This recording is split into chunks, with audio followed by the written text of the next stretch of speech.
الحمد لله نحمده ونستعينه ونستغفره ونؤمن به ونتوكل عليه ونعوذ بالله من شرور أنفسنا ومن سيئات أعمالنا من يهده الله فلا مضل له ومن يضلله فلا هادي له ونشهد أن لا إله إلا الله وحده لا شريك له ونشهد أن سيدنا ومولانا محمدا عبده ورسوله صلى الله عليه وعلى آله وأصحابه وأزواجه وذرياته أجمعين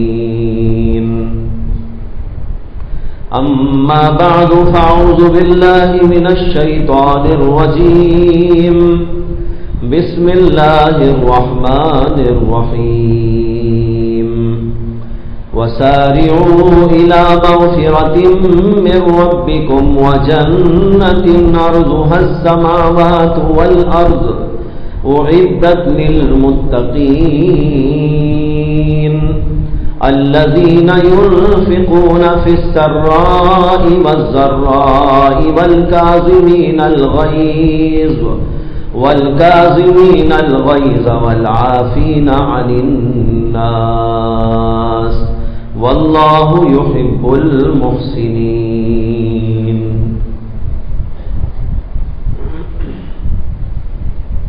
محترم حضرات، بھائیوں، بزرگوں اور دوستوں، گزشتہ جمعہ انہی آیات کو آپ کے سامنے پیش کیا گیا تھا جن میں اللہ تعالیٰ نے مغفرت اور جنت کی طرف دوڑنے اور اس کو حاصل کرنے کی کوشش کا حکم دیا. وَسَارِعُوا إِلَى مَغْفِرَةٍ مِّن رَّبِّكُمْ وَجَنَّةٍ، اپنے رب کی مغفرت کی طرف دوڑو اور جنت کی طرف دوڑو. اور پھر اس کے بعد فرمایا کہ وہ جنت عرضها السماوات والارض، جس کا عرض اور جس کی چوڑائی زمینوں اور آسمانوں کے برابر ہے. اعدت للمتقین، اور یہ متقی لوگوں ہی کے لیے بنائی گئی ہے، تیار کی گئی ہے. یہاں تک آپ کے سامنے گزشتہ جمعہ بات پیش کی گئی تھی. اس کے بعد دوسری آیت کے اندر اللہ تعالیٰ نے یہ بتایا ہے کہ متقی لوگ کون ہوتے ہیں. جیسے کہ گزشتہ جمعہ بھی اخیر میں نے عرض کیا تھا کہ اللہ تعالیٰ نے یہ نہیں فرمایا کہ یہ جنت متقی لوگوں کے لیے ہے اور یہی بات ختم نہیں کر دی گئی، بلکہ یہ فرمایا کہ جنت متقیوں کے لیے بنائی گئی ہے اور پھر آگے ان کی صفات کا تذکرہ کیا گیا. قرآن کریم میں ہر جگہ پر اس بات کا التزام اور اہتمام کیا گیا ہے کہ اللہ تبارک و تعالی صفات کو بیان کرنے پر اکتفا نہیں کرتے، بلکہ صفات کی جگہ اس کے موصوف لوگوں کا ذکر کرتے ہیں تاکہ لوگ بڑی آسانی سے شخصیات کے ذریعے صفات کو پہچانیں. اگر ہم کو یوں کہہ دیا جائے کہ بھئی تقویٰ بہت اچھی چیز ہوتی ہے، تقویٰ اس کا نام ہے، لیکن ہم کسی متقی کو نہ دیکھیں تو ہمیں نہیں سمجھ میں آ سکتا کہ تقویٰ کیا چیز ہوتی ہے. اس لیے اللہ تعالیٰ نے یہاں پر فرمایا اعدت للمتقین، جنت متقی لوگوں کے لیے تیار کی گئی ہے، بنائی گئی ہے. اگر تم بھی تقوی والے بننا چاہتے ہو اور جنت کا حصول چاہتے ہو تو تم بھی متقی لوگوں کو دیکھو اور اپنے آپ کو متقی لوگوں کے اندر شامل کر دو. میں نے گزشتہ بار قرآن کریم کی وہ آیتیں بھی پیش کی تھی جس میں اللہ تعالیٰ نے فرمایا ہے اہدنا الصراط المستقیم صراط الذین انعمت علیہم غیر المغضوب علیہم ولا الضالین، اے اللہ ہم کو سیدھے راستے پر چلا، لیکن سیدھا راستہ کون سا راستہ ہے؟ اگر صرف یوں کہہ دیا جاتا قرآن کا راستہ سیدھا راستہ ہے، اگر کہہ دیا جاتا قرآن اور حدیث کا راستہ صحیح اور سیدھا راستہ ہے تو بات تو بالکل سچی تھی، اس کے اندر کوئی شبہ نہیں۔ قرآن کا جو راستہ ہے وہی سیدھا راستہ ہے، حدیث کا جو راستہ ہے وہی سیدھا راستہ ہے، لیکن صرف قرآن کو آپ پڑھ کر صحیح راستہ تلاشنے میں کامیاب نہیں ہو سکتے، صرف حدیث کو پڑھنے میں سے آدمی خود بخود تلاش کر کر صحیح راستے پر گامزن نہیں ہو سکتا، اس لیے کہ جب تک اس کی فہم و بصیرت اس طرح نہیں ہوگی جس انداز سے کہ ان لوگوں کو اللہ تعالیٰ نے دی جن پر خدا نے انعام کیا، اکرام کیا، اس وقت تک ہم کو راستہ نہیں مل سکتا تھا۔ اسی اللہ تعالیٰ نے کہا ہم کو سیدھا راستہ بتا دے، کہتے ہیں صراط الذین انعمت علیہم، ان لوگوں کا راستہ بتا دیجئے جن پر اے اللہ آپ نے انعام نازل کیا ہے۔ معلوم ہوا کہ جب تک ان شخصیات کو نہیں دیکھتے اس وقت تک صحیح راستہ معلوم نہیں ہوتا، اس لیے شخصیات کے ذریعے سے راستے کی پہچان ہوتی ہے، اسی لیے قرآن کریم کے اندر یہ بتایا گیا، اور اس کے علاوہ دیگر آیات بھی اس سلسلے میں موجود ہیں۔ اور دوسرے اس بات پر بھی غور کیجئے کہ اگر اللہ تبارک و تعالی ہر آدمی کے گھر کے اندر ایک قرآن کا نسخہ اتار دیتے تو ممکن تھا کہ نہ وہ ممکن تھا؟ اتار سکتے تھے، لیکن اللہ نے قرآن کو نازل کیا تو اس طرح نازل کیا کہ پہلے اللہ کے نبی محمد الرسول اللہ کو دنیا میں نازل کیا اور پھر آپ پر قرآن کو نازل کیا اور آپ کے قلب اطہر پر اس کو نازل کیا اور پھر محمد الرسول اللہ کے ذریعے ہم کو قرآن کی تعلیم دی۔ معلوم ہوا شخصیات سے قرآن سمجھ میں آتا ہے، صرف قرآن آدمی خود بخود غور و فکر کر کے نتیجے تک پہنچ جائے ایسا عام طور پر ہوتا نہیں، بلکہ نتیجہ عام طور پر یہ ہوتا ہے کہ آدمی اس کی وجہ سے بہک جاتا ہے، اس لیے کہ وہ خود بخود صحیح کو غلط، غلط کو صحیح سمجھ جائے گا، اس کے پاس کوئی اصول نہیں، اس کے پاس کوئی طریقہ نہیں، اس کے سامنے کوئی نمونہ نہیں، اس کے سامنے کوئی اسوہ نہیں، وہ جو چاہے سمجھ جائے گا۔ میں ایک مثال دیتا ہوں اس کے لیے، ایک عامیانہ مثال دیتا ہوں، ایک عالمانہ مثال دیتا ہوں۔ ایک عالم کو بہکانا، ایک عالم نے اس طرح بہکنا چاہا تو وہ بھی بہک گئے، اور ایک جاہل کا بہکنا تو بہت آسان ہوتا ہے۔ جاہل کا واقعہ یہ ہے کہ قرآن کریم کے اندر اللہ تعالیٰ نے فرمایا ہے یا ایھا الذین آمنوا لا تقولوا راعینا وقولوا انظرنا، اے ایمان والو راعینا مت کہو بلکہ انظرنا کہا کرو۔ یہ دراصل ایک پس منظر میں قرآن کی آیت نازل ہوئی ہے، اس کے پیچھے ایک واقعہ ہے، اس واقعے میں اللہ تعالیٰ نے یہ فرمایا صحابہ کرام کو کہ اے صحابہ، اے ایمان والو، تم رائنا کا لفظ مت استعمال کرو، بلکہ رائنا کے لفظ کی جگہ پر ضرورت پڑنے پر اسی معنی کا دوسرا لفظ ہے انظرنا، وہ استعمال کیا کرو۔ واقعہ کیا تھا؟ واقعہ یہ تھا کہ محمد صلی اللہ علیہ وسلم کی مجلس محترم میں بہت سارے لوگ آتے تھے، مسلمان تو رہتے ہی تھے، صحابہ تو حاضر ہوتے ہی تھے، صحابہ کرام کے ساتھ منافقین بھی آتے تھے، اور منافقین دل سے اللہ کے نبی کو نہیں مانتے تھے، قرآن کو نہیں مانتے تھے، اللہ کو نہیں مانتے تھے، بلکہ وہ تو ظاہری طور پر ایمان لائے ہوئے تھے۔ تو جب وہ لوگ مجلس کے اندر بیٹھتے تھے اور اللہ کے نبی علیہ الصلاۃ والسلام کو یہ بات ارشاد فرماتے اور صحابہ کرام کو وہ بات سمجھنے میں ذرا سی دقت ہوتی تو صحابہ کرام حضور سے گزارش کرتے راعنا، اے اللہ کے رسول ہماری رعایت کیجئے، ہماری طرف نظر رحم فرمائیے، ذرا اس مضمون کو کھول کے بیان کیجئے، ہماری سمجھ میں نہیں آیا ہے، ہم مزید اس کی وضاحت چاہتے ہیں۔ اس لیے صحابہ یہ بولنے کے لیے یہ لفظ استعمال کیا کرتے تھے، راعنا، اے اللہ کے رسول ہماری رعایت کیجئے۔ لفظ راعنا عربی کا لفظ ہے، لیکن یہی لفظ یہودیوں کی عبرانی زبان کے اندر ایک دوسرے معنی میں استعمال ہوتا ہے۔ وہ لفظ راعنا کو بے وقوف کے معنی میں استعمال کرتے تھے۔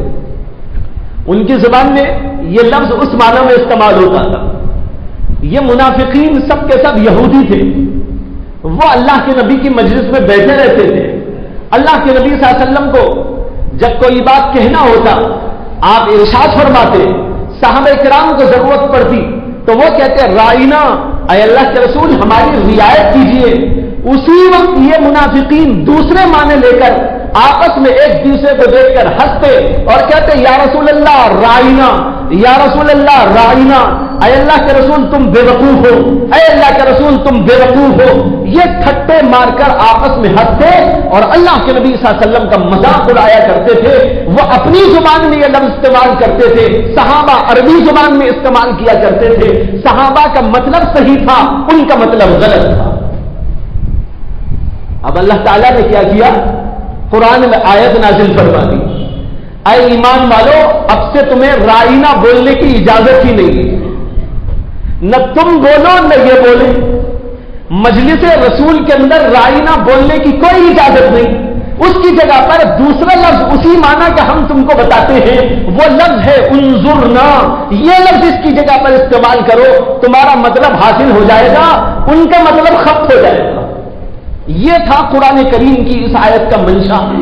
ایک صاحب نے قرآن کا ترجمہ پڑھا، اس کے اندر لکھا ہوا تھا اے ایمان والو راعنا مت کہو، انظرنا کہا کرو۔ تو انہوں نے ترجمہ پڑھنے کے بعد جب قرآن کو پڑھنا شروع کیا تو قرآن کو یہاں یوں پڑھا کرتے تھے یا ایھا الذین آمنوا لا تقولوا وقولوا انظرنا، راعنا بیچ میں سے حذف کر دیتے تھے۔ ایک مولانا بیٹھے ہوئے تھے، حافظ صاحب بیٹھے ہوئے تھے، انہوں نے ان کو ٹوکا اور کہا کہ آپ قرآن پڑھ رہے ہیں، غلط پڑھ رہے ہیں، اس لیے کہ یہاں پر راعنا کا لفظ آپ نے نہیں پڑھا اور اس کو آپ نے چھوڑ دیا۔ قرآن میں یہ لفظ بھی آیا ہے، اس کو دیکھیے، آپ پڑھیے یا ایھا الذین آمنوا لا تقولوا راعنا وقولوا انظرنا، آپ نے راعنا کا لفظ ہی چھوڑ دیا۔ تو وہ جاہل آدمی کہنے لگا آپ نے قرآن کا ترجمہ نہیں پڑھا، آپ تو خالی حافظ ہو گئے۔ میں نے قرآن کا مطلب سمجھا ہے، میں نے قرآن کا معنی دیکھا ہے، میں نے اس کا ترجمہ پڑھا ہے، ترجمے میں لکھا ہے کہ راعنا مت کہو، اس لیے میں جب بھی قرآن پڑھتا ہوں تو لفظ راعنا ہی چھوڑ دیتا ہوں۔ آپ بتاؤ کہ ایسا ترجمہ اگر پڑھیں گے، اپنی عقل سے مطلب تراش لیں گے اور یہ سمجھیں گے کہ کبھی بھی کسی بھی جگہ پر راعنا نہیں پڑھنا ہے، حتیٰ کہ قرآن پڑھے تو وہاں بھی نہیں پڑھنا ہے۔ یہ تو ایسے ہی لطیفہ ہو گیا جیسے ایک آدمی قرآن پاک لکھانے کے لیے ایک کاتب کے پاس قرآن لے گیا۔ پہلے زمانے میں پریس نہیں تھے، کاتبین ہوتے تھے، لکھ لکھ کے دیتے تھے۔ اس نے ایک قرآن کا نسخہ لے جا کے اس کو دیا اور کہا ماشاءاللہ میں نے آپ کا بہت نام سنا ہے، آپ بہترین کاتب ہیں، بہترین انداز سے قرآن پاک کو لکھتے ہیں، بہترین انداز سے آپ مجھے قرآن کا نسخہ تیار کر کے دیجئے اور دیکھیے جیسا کچھ ہے بالکل ویسے ہی ہو، ایک لفظ کا، ایک شوشے کا، ایک نقطے کا کوئی اس کے اندر فرق نہیں ہونا چاہیے۔ اس نے کہا ٹھیک ہے بھائی میں لکھ دیتا ہوں، آپ 10 دن کے بعد آئیے، 15 دن کے بعد آئیے۔ اس نے ایک وقت بتا دیا، پیسے طے کر دیے کہ قرآن لکھنے کا اتنا معاوضہ ہوگا۔ اس نے کہا ٹھیک ہے میں اتنے دن کے بعد میں آؤں گا۔ اس کے بعد وہ ان کے پاس میں گیا اور کہا کہ لکھ دیا آپ نے قرآن؟ تو اس نے کہا ہاں یہ بالکل تیار ہے، لے جائیے۔ اس نے دیکھا ادھر ادھر سے تو ماشاءاللہ بہترین خطاطی کا نمونہ تھا۔ اس نے دیکھا اور خوش ہو گیا، پیسے بھی اس کو دیے اور ساتھ ساتھ پوچھنے لگا بھائی آپ نے کوئی فرق تو نہیں کیا ہے، زیر زبر کا ادھر ادھر کوئی کام تو ادھر گڑبڑ کی نہیں کی ہے آپ نے، بالکل ٹھیک ٹھاک دیکھ کے لکھا ہے؟ کہا کہ بالکل ٹھیک ٹھاک لکھا ہے، البتہ جہاں جہاں شیطان کا فرعون کا نام تھا وہ میں نے نکال دیا ہے۔ قرآن کے اندر شیطان کا نام رہے تو اچھا نہیں لگتا، فرعون کا بدبخت کا نام قرآن میں کیا اچھا لگتا ہے، اس لیے جہاں جہاں فرعون بھی شیطان تھا سب میں نے نکال دیا ہے۔ بھائی ایسا قرآن کا ترجمہ پڑھیں گے تو یہ ہلاکت نہیں ہوگی تو اور کیا ہے، یہ ہے جاہلانہ مثالیں۔ لیکن ایک عالمانہ مثال بھی دیتا ہوں کہ ایک بہت بڑے علامہ نے کس طریقے پر قرآن کریم کے اندر گڑبڑی مچا دی، صرف اس بنیاد پر کہ پچھلے لوگوں نے جو نمونہ قرآن کے سمجھنے کا پیش کیا تھا وہ انہوں نے سامنے نہیں رکھا، من مانی طور پر قرآن کو سمجھا تو گڑبڑی کر دی انہوں نے۔ وہ کیا ہے؟ سارے مسلمان جانتے ہیں، بچہ بچہ جانتا ہے کہ اسلام کے اندر ایک مرد کو 4 شادیاں کرنے کی اجازت ہے، سب جانتے ہیں، حتیٰ کہ کافر لوگ بھی جانتے ہیں، اور اسی لیے وہ تانا بھی دیتے ہیں اسلام پر اور کہتے ہیں کہ بھئی اسلام نے 4 شادیوں کو جائز کر دیا۔ تو اس کا مطلب یہ ہے کہ مسلمان تو خیر جانتے ہی ہیں، مسلمانوں کے علاوہ غیر مسلم لوگ بھی جانتے ہیں کہ اسلام کی تعلیمات میں سے ایک تعلیم یہ ہے کہ ایک مرد کو 4 شادیاں کرنے کی اجازت ہے، بشرطے کہ وہ 4 شادیاں کرنے کے بعد 4 بیویوں کو، یا 2 کر رہا ہے تو 2 بیویوں کو، 3 کر رہا ہے تو 3 بیویوں کو پورے عدل و انصاف کے ساتھ میں دیکھ بھال کرے اور ان کا نفقہ خرچہ برابر سرابر چلائے۔ یہ تو سبھی جانتے ہیں، قرآن پاک کے اندر بھی موجود ہے۔ اللہ تبارک و تعالیٰ نے فرمایا کہ تم نکاح کر سکتے ہو مثنی و ثلاث و رباع، پھر کہاں فَإِنْ خِفْتُمْ أَلَّا تَعْدِلُوا فَوَاحِدَةً، اور اگر تم ساری بیویوں میں برابری نہیں کر سکو، برابری کرنے میں تم کو اندیشہ لگا ہے کہ نہیں کر سکتے، تو پھر تو ایک ہی بیوی کرنے کی اجازت ہے۔ ایک سے زائد وہی کر سکتا ہے جس آدمی میں صلاحیت ہو، جس آدمی میں لیاقت ہو، سب کو پالنے کی، اور یہ کہ سب کے حقوق برابر طور پر ادا کرنے کی اور سب کو خوش رکھنے کی۔ جو آدمی یہ کام کر سکتا ہے اسی آدمی کو 4 شادیاں، 2 شادیاں، 3 شادیاں کرنے کی اجازت ہے، اور جس آدمی کو یہ خوف ہو کہ وہ عدل برابری نہیں کر سکتا فواحدۃ، تو وہ ایک ہی کر سکتا ہے۔ یہ قرآن کی آیت ہے۔ اس جگہ پر اللہ نے کہا فَإِنْ خِفْتُمْ أَلَّا تَعْدِلُوا فَوَاحِدَةً، اگر تم کو خوف ہو کہ برابری نہیں کر سکو گے بیویوں پہ تو پھر ایک ہی شادی کی اجازت ہے۔ ایک اور جگہ قرآن کریم کہتا ہے وَلَن تَسْتَطِيعُوا أَن تَعْدِلُوا بَيْنَ النِّسَاءِ وَلَوْ حَرَصْتُمْ، یہ دوسری جگہ کی ایک آیت ہے جس کا ترجمہ یہ ہے کہ تم بیویوں کے درمیان میں برابری کرنے کی طاقت رکھتے ہی نہیں۔ لن تستطيعوا ان تعدلوا بین النساء، اگر کسی کی 2 بیویاں ہیں، 3 بیویاں ہیں، 4 بیویاں ہیں تو ان کے درمیان میں وہ عدل کر سکے، برابری کر سکے، سب کے حقوق ادا کر سکے، یہ تمہارے اندر طاقت ہی نہیں ہے، تم کر ہی نہیں سکتے۔ یہ جگہ یہ آیت کیوں آئی؟ حضرات صحابہ سے، تابعین سے، ائمہ کرام سے، اسلاف سے ان دونوں آیتوں کی تفسیر کے بارے میں یہ نقل کیا گیا ہے کہ حضرات صحابہ نے بھی کہا، اسی طریقے پر بعد کے ائمہ نے بھی کہا، سب نے ہم کو ان آیتوں کے بارے میں بتایا کہ وہاں اللہ کا مطلب یہ ہے کہ اگر تم حقوق میں برابری نہیں کر سکتے تو ایک ہی بیوی کرنے کی اجازت ہے۔ باقی دل کا میلان، ایک آدمی کی 2 بیویاں ہیں لیکن ایک کو زیادہ چاہتا ہے، ایک کی طرف اس کا میلان اتنا نہیں، لیکن دونوں کو حق برابر دیتا ہے، خرچہ برابر دیتا ہے، کپڑا برابر دیتا ہے، کھانے پینے میں برابری کرتا ہے، وقت کے گزارنے میں برابری کرتا ہے، لیکن دل کا میلان اور دل کی محبت ایک سے زیادہ ہے، ایک سے کم ہے۔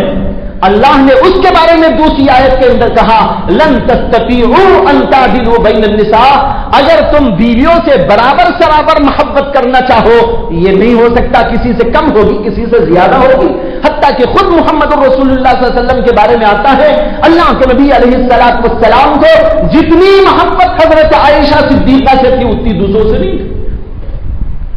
یہاں یہ مطلب ہے، وہاں وہ مطلب ہے، لیکن ایک صاحب نے دونوں میں گڑبڑی کر دی۔ یہ ہے سر سید احمد خان صاحب، علی گڑھ یونیورسٹی کے بانی۔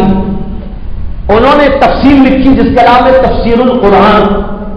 اس کے اندر یہ گڑبڑی کی انہوں نے کہ یہ دیا قرآن کی روح سے 2 3 4 بیویاں کرنا حرام ہے، ناجائز ہے۔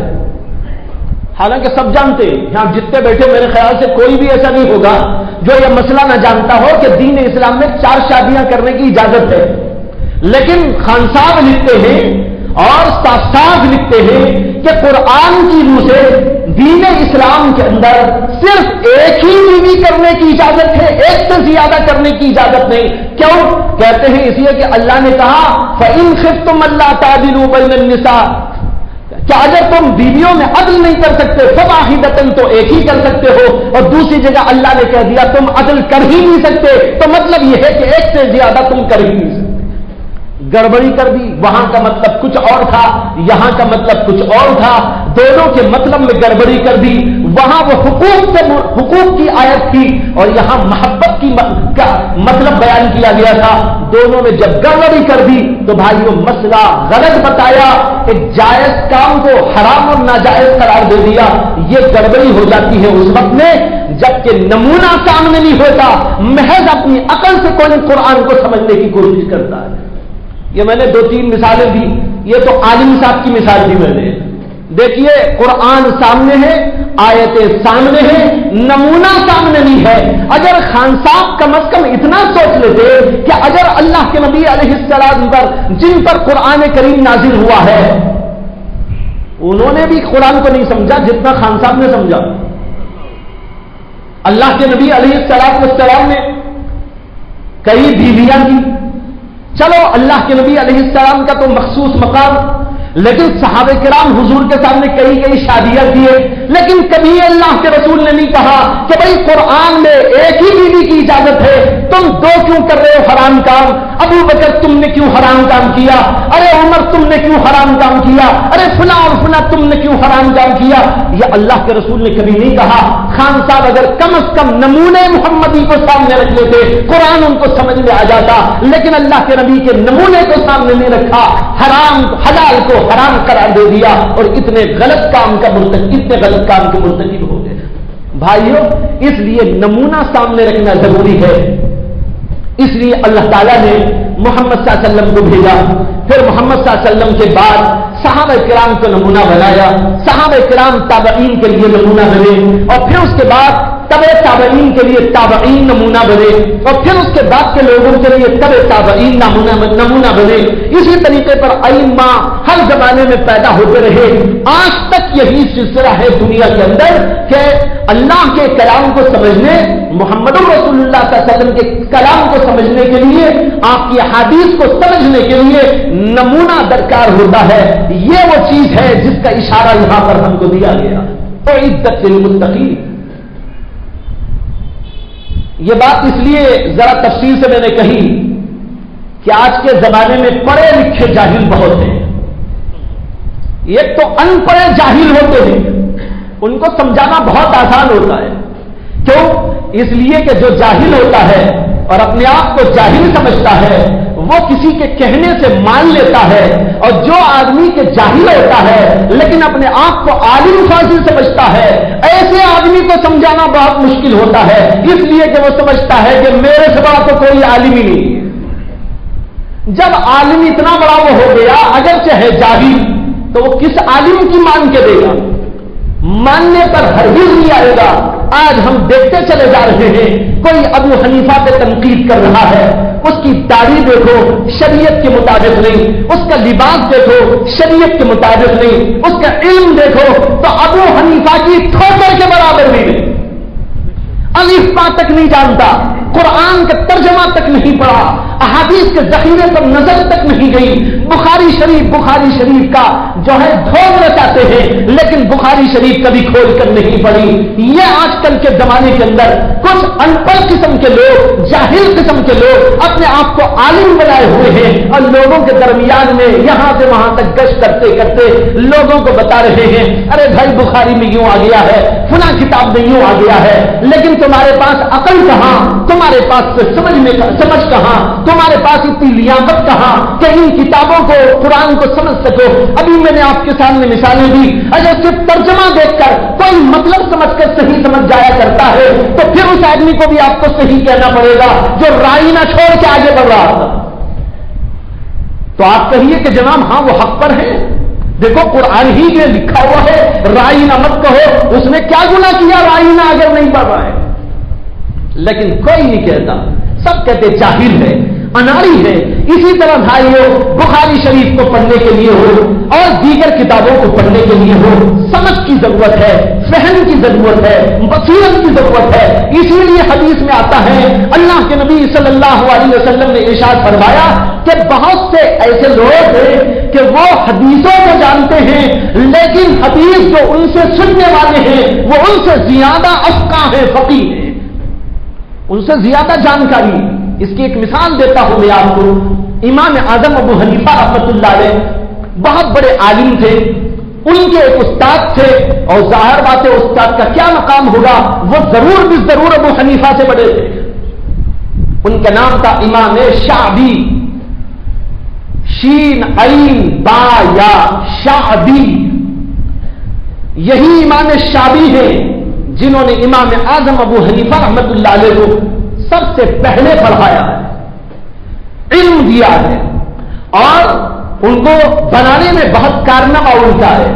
بتانا یہ ہے کہ امام اعظم ابو حنیفہ رحمۃ اللہ علیہ کے پاس ایک دن ایک آدمی آیا اور اس نے آ کر کہا کہ حضرت مجھے ایک مسئلہ معلوم کرنا ہے۔ جب اس نے مسئلہ پوچھا امام ابو حنیفہ رحمۃ اللہ علیہ نے اس کا جواب دے دیا۔ وہ وہاں سے سن کر امام شعبی رحمۃ اللہ علیہ کی خدمت میں گیا اور ان سے بھی وہی مسئلہ پوچھا۔ بعض لوگوں کو عادت ہوتی ہے تسلی کے لیے یہاں بھی پوچھتے ہیں وہاں بھی پوچھتے ہیں، بعض لوگ تسلی کے لیے پوچھتے ہیں اور بعض لوگ مطلب براری کے لیے پوچھتے ہیں، مفاد پرستی کے لیے پوچھتے ہیں۔ یہ مولانا نے کہا لیکن وہ دل کو نہیں لگ رہی ہے بات، اس لیے ان کا فتویٰ قابل عمل نہیں۔ فلاں مولانا سے اب پوچھو، وہ اگر ہمارے دل کی بتا دیں تو بہت بڑے مولانا ہے۔ یہ چھوٹے ہو جائیں گے اس وقت میں جبکہ یہ ان کے مطلب کی نہ کہیں، اور وہ بڑے ہو جائیں گے اس وقت میں جبکہ ان کے مطلب کی وہ کہہ دیں۔ اور اگر دوسرا مسئلہ پیش آیا اور وہ چلے گئے پہلے ان مفتی صاحب کے بعد انہوں نے مطلب کی کہہ دی تو آپ کہیں گے یہ بہت بڑے مفتی صاحب ہیں۔ اب کچھ دنوں پہلے تو یہ چھوٹے ہو گئے تھے وہ بڑے ہو گئے تھے، اب مطلب کہ انہوں نے کہہ دی تو یہ بڑے ہو جائیں گے اور وہ چھوٹے ہو جائیں گے۔ لا حول ولا قوت الا باللہ۔ یاد رکھو یہ یہودیانہ مزاج ہے، یہ شریفانہ اور مومنانہ مزاج نہیں ہے۔ مطلب کی لینے کے لیے یہودی لوگ بھی اسی طرح کیا کرتے تھے، جب دیکھتے تھے کہ ہمارا مطلب یہاں سے پورا ہوگا وہاں سے فتویٰ لے لیا، اور مطلب کو دیکھا کہ وہاں سے پورا ہوگا تو وہاں سے انہوں نے لے لیا۔ یہ دراصل یہودیوں کا مزاج ہے، اس مزاج پر امت مسلمہ کو نہیں جانا چاہیے۔ بہرحال کیا بات تھی ذہن سے کیا بول رہا؟ ہاں امام شعبی کی بات کہہ رہا تھا۔ امام ابو حنیفہ کے پاس پوچھنے کے بعد وہ آدمی امام شعبی کی خدمت میں آیا اور وہاں بھی پوچھا تو امام شعبی رحمت اللہ علیہ نے اس کا جواب دوسرا دیا۔ اس نے کہا حضرت میں نے ابو حنیفہ سے بھی یہ مسئلہ پوچھا ہے لیکن انہوں نے اس کا جواب دوسرا دیا اور آپ نے دوسرا دیا۔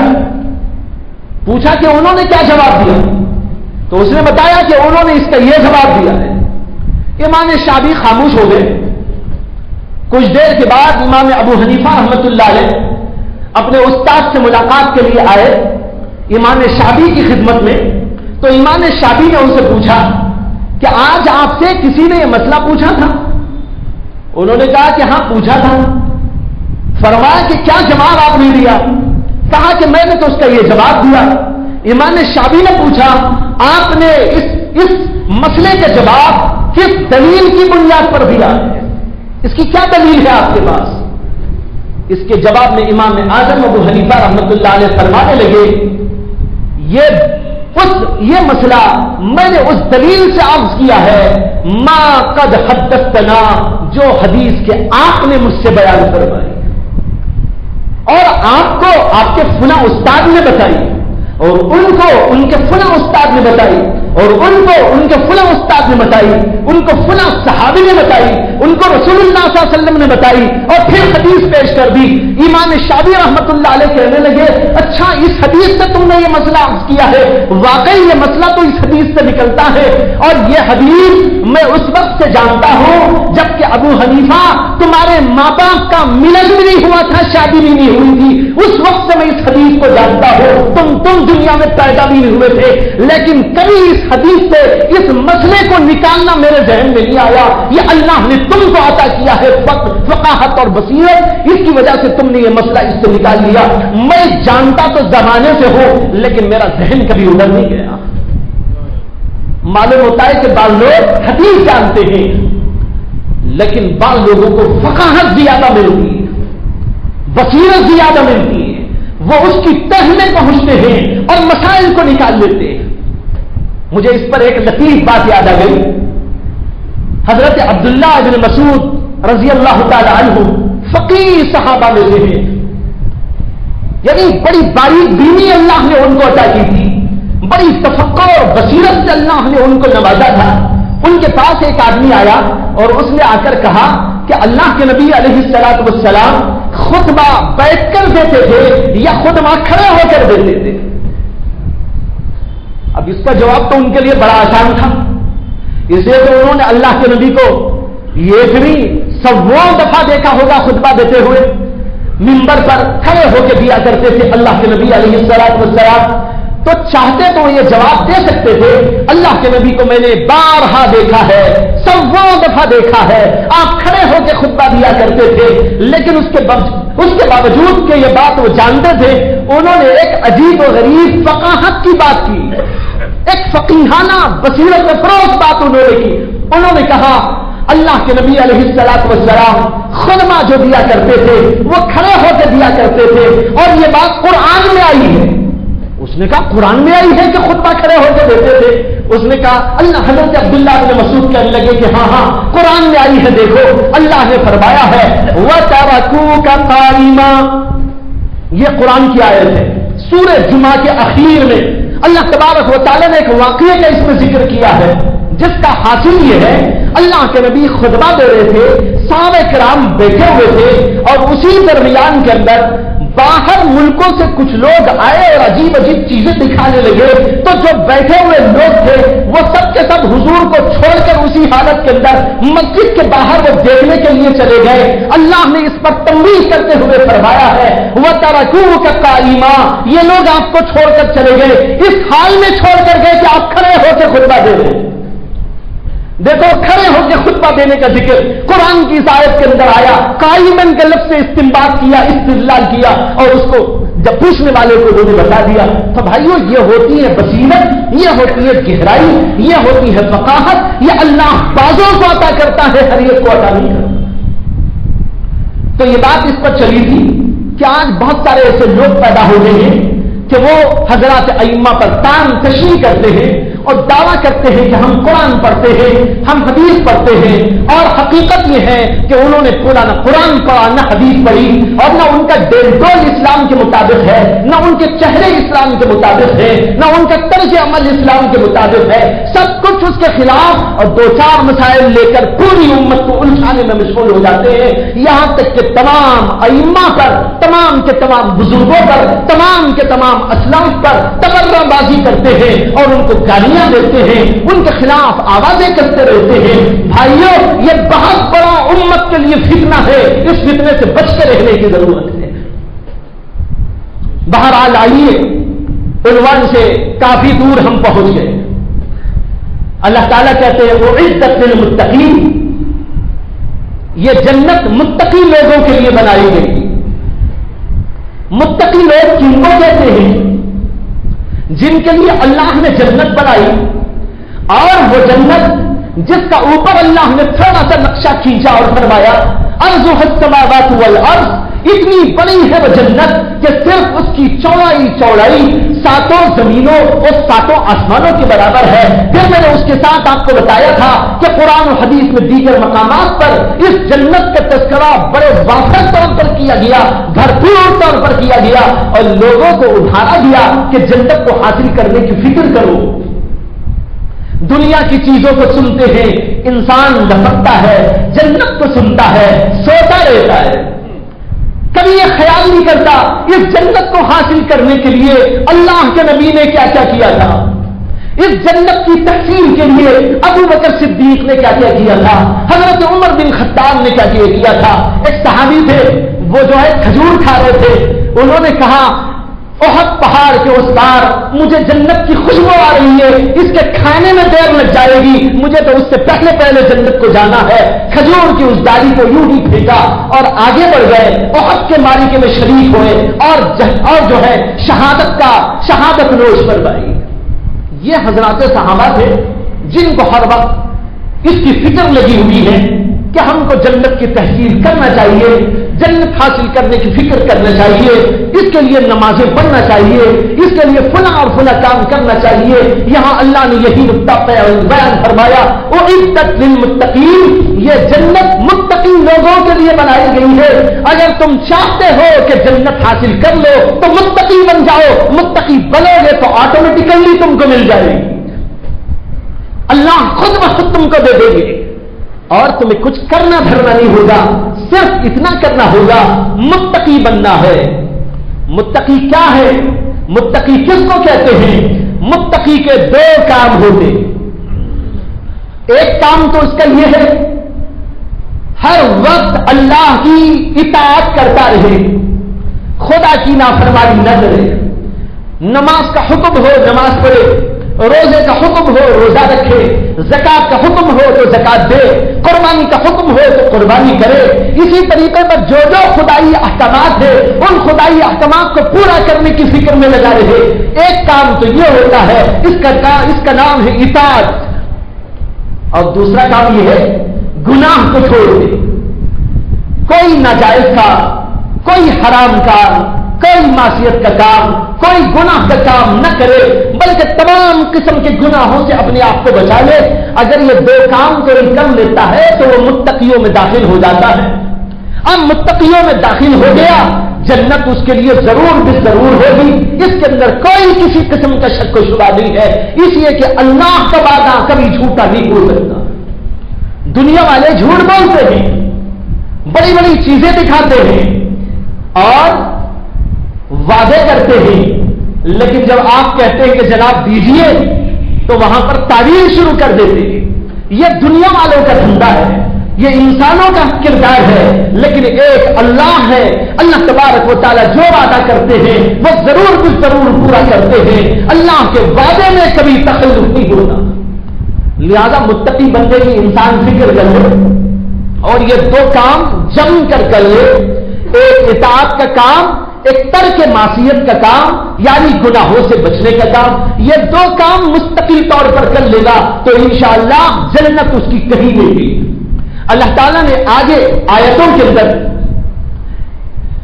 کچھ صفات متقی لوگوں کے اہم بیان کر دی ہے. ایک صفت تو یہ بیان فرمائی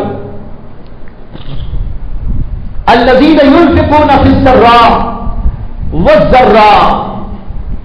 یہ متقی لوگ وہ ہیں جو خوشی کے موقع پر بھی، غم کے موقع پر بھی، یا یوں کہہ لیجیے خوشحالی کے موقع پر بھی، بدحالی کے موقع پر بھی، ہر صورت میں اللہ کے راستے میں خرچ کرتے رہتے ہیں. متقیوں کی بہت بڑی صفت سخاوت ہے، اللہ کے نام پر خرچ کرنا ہے. یہ متقی لوگوں کے اوصاف میں سے اللہ نے پہلے نمبر پر یہاں بیان فرمایا. معلوم ہوا اللہ کو سخاوت بہت پسند، اس لیے جنت حاصل کرنا ہو سخاوت کرنے لگو. جنت حاصل کرنا چاہتے ہو اللہ کے نام پر خرچ کرنے لگو.